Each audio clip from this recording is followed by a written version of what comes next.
que esta es la realidad. Me he jugado muy bien, muy feliz por todo lo que ha ocurrido. Lo que, como he dicho en inglés, simplemente he dicho que esta noche, aparte de que Nadal no tenía por qué decir una palabra, pero lo hizo, y eso lo cambió todo. Finalmente reveló lo que las declaraciones oficiales pretendían ocultar. No el contrato, no el plazo de 48 horas. La verdadera razón por la que el padre de Alcaraz despidió en secreto a Ferrero. La decisión que nadie en ese entorno quería que saliera a la luz. 7 años. 6 Grand Slams. Empezado desde cero, luego despedido a través de intermediarios. Ferrero nunca tuvo una conversación directa, ni una conversación cara a cara, ninguna explicación del propio jugador, solo un contrato un sábado por la mañana, un plazo el lunes y silencio después. El padre de Alcaraz dirigía toda la operación. Nadal lo confirmó públicamente. En ese entorno, nada se mueve sin motivo, y ese motivo es mucho más profundo que el dinero, las cláusulas o un desacuerdo sobre el entrenador. Fue una toma de poder, silenciosa, calculada, invisible hasta que ya estaba hecha.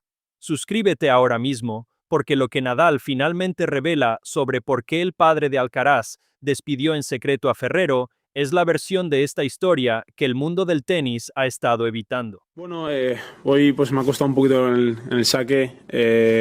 La verdad que bueno, al final también en los entrenamientos quizás se hace todo un poquito más sencillo que luego en la competición y en los partidos. Tony Nadal no se despertó una mañana y decidió actuar por su cuenta. No es ese tipo de persona. Con 64 años, forjado a base de disciplina, fue el entrenador de Rafael Nadal, quien lo llevó a ganar 22 Grand Slams sin buscar jamás protagonismo. Cuando un hombre así empieza a hablar públicamente sobre los asuntos internos de otro jugador, algo lo impulsó a hacerlo. Y lo que lo impulsó fue la forma en que se desarrollaron los acontecimientos, porque incluso desde fuera parecía incorrecto. Se lo contó directamente a la revista Clay. Le habían informado de que Ferrero había recibido un contrato y le habían dado 48 horas para responder. Sus palabras exactas fueron mesuradas pero significativas. Es un poco extraño que, después de una relación de 7 años, te precipiten a tomar este tipo de decisiones. No se trata de una observación neutral de un hombre neutral. Es una figura respetada del tenis español que afirma con cautela que alguien gestionó mal la situación. Y ese alguien no fue Ferrero. Para entender lo que hizo realmente el padre de Alcaraz, hay que remontarse más allá de diciembre de 2025. El ultimátum contractual fue el final. La historia comienza en febrero de 2023. Alcaraz regresaba tras su primera lesión grave que lo mantuvo alejado de las canchas. La gira sudamericana de tierra batida, Buenos Aires-Río, marcaba su regreso. Ferrero no participó.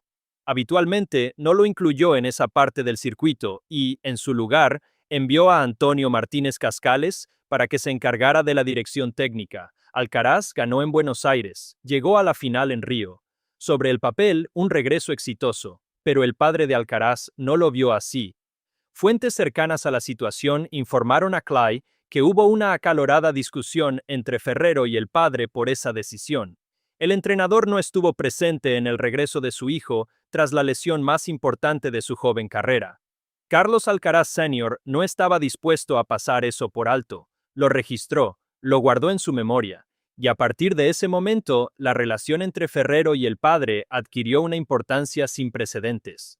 Esta es la parte que los medios tradicionales suelen pasar por alto. Todos se centraron en el contrato, las 48 horas, los informes sobre la reducción salarial.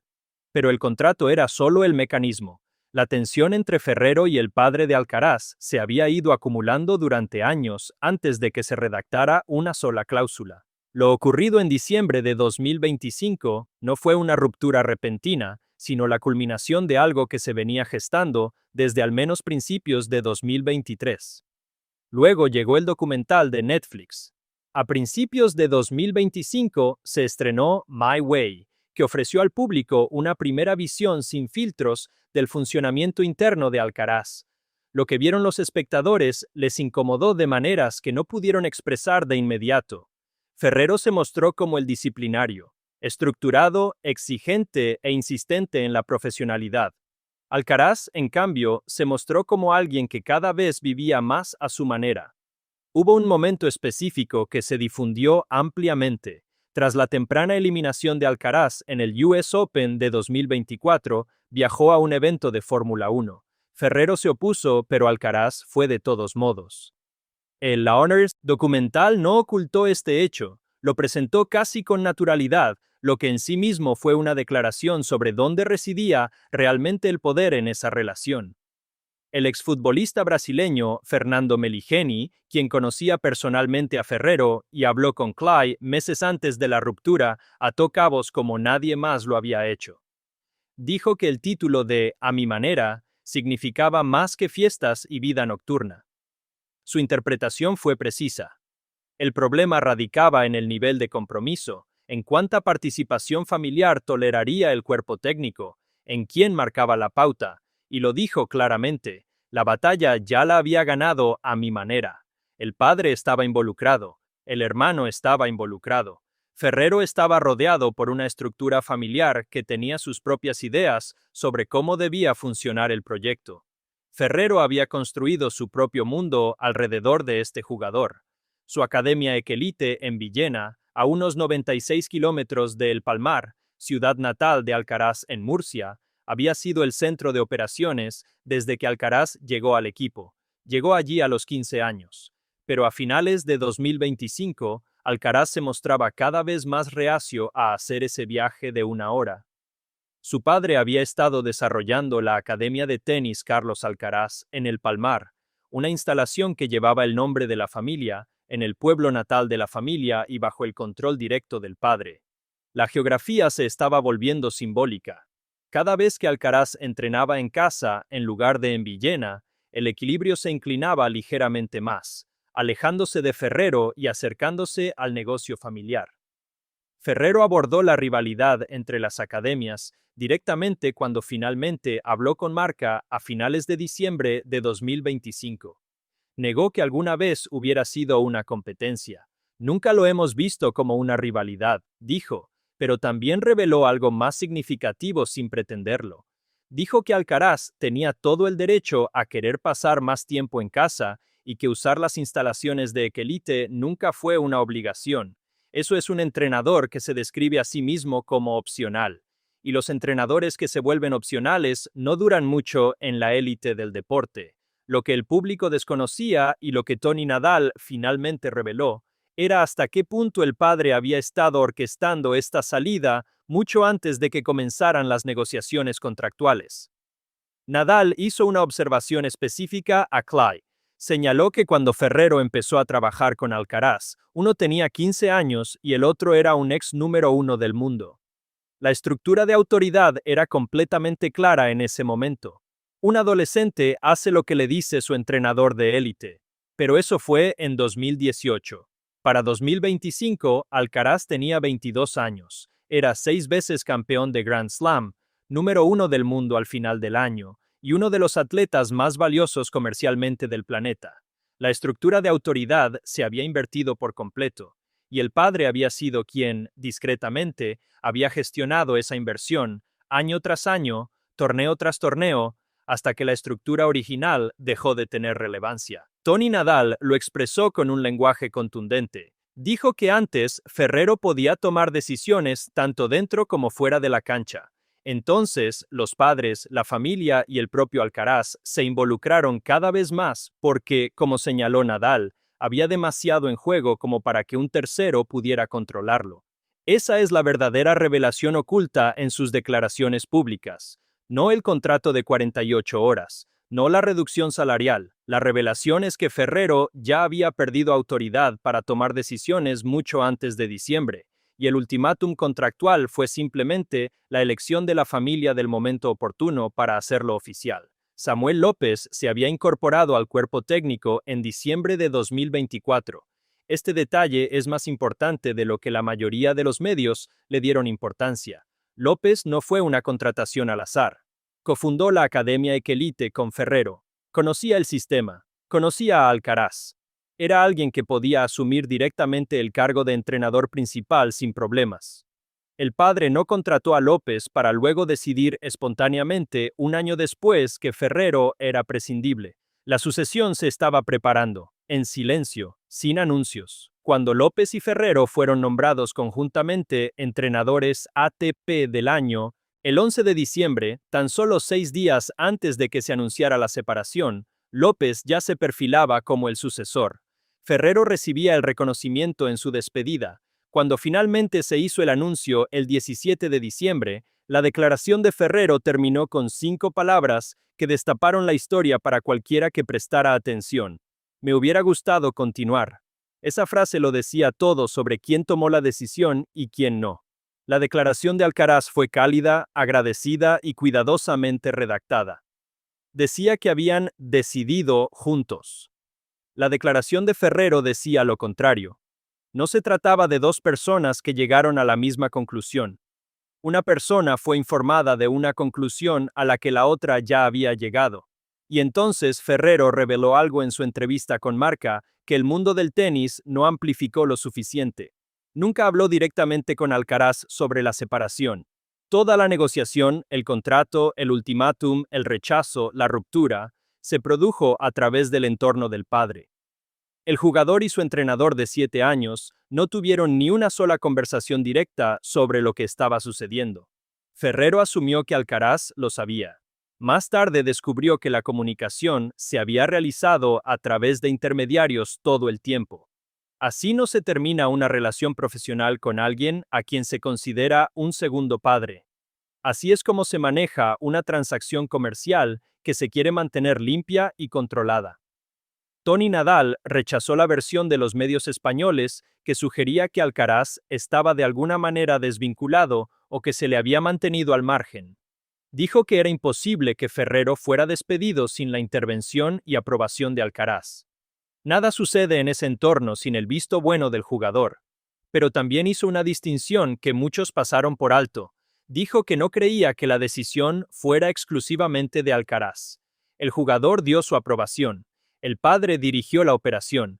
Estas dos cosas no son contradictorias. Describen exactamente cómo actúa una superestrella mundial de 22 años con una familia profundamente involucrada. Toma una importante decisión profesional. El hijo dio su visto bueno. El padre la ejecutó. Ferrero recibió el contrato un sábado y la fecha límite era el lunes por la mañana. Se opuso. Envió una contraoferta. Fue rechazada sin negociación. Y ese rechazo es el detalle más revelador de toda la historia. Cuando alguien rechaza una contraoferta sin discusión después de una colaboración de 7 años, que produjo 6 Grand Slams, significa que la decisión ya estaba tomada antes de que se enviara el contrato. El contrato no era una invitación a negociar. Era una formalidad diseñada para producir uno de dos resultados. O Ferrero aceptaba condiciones y autoridad reducidas, o se marchaba y la salida era limpia. El padre construyó una puerta y le dio a Ferrero 48 horas para encontrarla. Ferrero describió las últimas semanas a Marca con un detalle que aún impacta al reflexionar sobre él. Dijo que todo parecía estar bien cuando Alcaraz jugó las finales ATP en Turín en noviembre. La temporada acababa de terminar. 2 Grand Slams ese año. De nuevo número 1 al final del año. Entrenador del año. Todos estaban convencidos de que la temporada 2026 continuaría según lo planeado. Ya había trazado el calendario de preparación para el Abierto de Australia. Estaba pensando en Melbourne. Y entonces pasaron 2 semanas sin contrato. Luego llegó el documento un sábado. Luego llegó el lunes. Lo que Toni Nadal finalmente reveló no es una sola declaración irrefutable. Es un marco de referencia, una forma de entender cómo funciona realmente el tenis de élite cuando un jugador se vuelve demasiado famoso, demasiado rico y demasiado rodeado de familia como para necesitar la estructura tradicional de entrenador-jugador. Ferrero convirtió a Alcaraz en el tipo de jugador cuyo padre podía permitirse este cambio. El éxito de la relación de entrenamiento creó las condiciones que la terminaron. Esa es la ironía más oscura que se encuentra en el centro de toda esta historia, y es la parte que nadie en el entorno del jugador ha abordado directamente. Ferrero dijo que le dolía. Dijo que ver a Alcaraz competir sin estar en el palco del entrenador sería difícil. Dijo que dejó de seguirlo en Instagram no por rencor, sino para tomar distancia mientras se recuperaba. Dejó la puerta abierta para un futuro regreso. Rechazó 4 ofertas de jugadores del top 20 porque no estaba emocionalmente preparado para volver al circuito. Y a pesar de todo, mantuvo una dignidad que, en comparación, hizo que el final pareciera aún peor. Alcaraz ganó el Abierto de Australia de 2026 en febrero. Derrotó a Djokovic en 4 sets. Se convirtió en el hombre más joven de la historia en completar el Grand Slam de carrera, con 22 años y 272 días. De pie en el Rod Laver Arena con el trofeo, dijo que nadie sabía lo mucho que había trabajado para ese momento. En algún lugar de Villena, Ferrero observaba desde fuera el proyecto que había construido durante 7 años. Días después, dejó de seguir la cuenta. No dijo ni una palabra. Y luego, en abril, la muñeca de Alcaraz falló en Barcelona. Inflamación de la vaina tendinosa. Se retiró a mitad del torneo. Madrid perdido. Roma perdida. Roland Garros.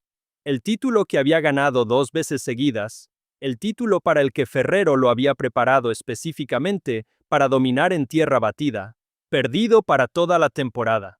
Si esto tiene alguna relación con algo fuera de la cancha, es algo que nadie puede afirmar con certeza. Lo que sí se puede decir es que el hombre que gestionó la carga física de Alcaraz, su agenda, sus compromisos profesionales y la planificación de su carrera a largo plazo durante 7 años ya no está en el equipo. Y la primera temporada sin él ya ha provocado la lesión más grave que Alcaraz ha sufrido en años. Tony Nadal dijo que creía que Alcaraz era demasiado buen jugador como para verse afectado por la separación. Y sigue pensando lo mismo, pero también dijo algo más que merece más atención de la que recibió. Dijo que las bases estaban bien establecidas. Dijo que Ferrero hizo un excelente trabajo en la cancha. Y ahí se detuvo, porque lo que viene después de esas bases, si la nueva estructura las respeta o las desmantela gradualmente, es la pregunta que esta historia aún no ha terminado de responder. Si quieres seguir cómo se desarrolla todo esto, suscríbete al canal ahora mismo. Activa las notificaciones, porque cuando Alcaraz se recupere de esta lesión y se reanude la temporada 2026,